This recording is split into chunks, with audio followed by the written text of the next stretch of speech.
Question number 1.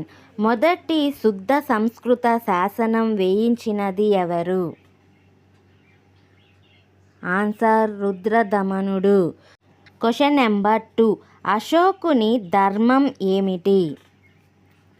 Answer Dhamma, ఒక జీవన మార్గం. Question number 3. మెగాస్తనీస్ భారత సమాజాన్ని ఎన్ని భాగాలుగా విభజించాడు? ఆన్సర్ 7. Question number 4. కళింగ యుద్ధం ఎప్పుడు జరిగింది? ఆన్సర్ క్రీస్తు పూర్వం 261 సంవత్సరంలో. Question number 5. క్రీస్తు శకం 12వ శతాబ్దంలో వీరశైవ మతం లేదా లింగాయత మతాన్ని ప్రచారం చేసినది ఎవరు? ఆన్సర్ బసవేశ్వరుడు.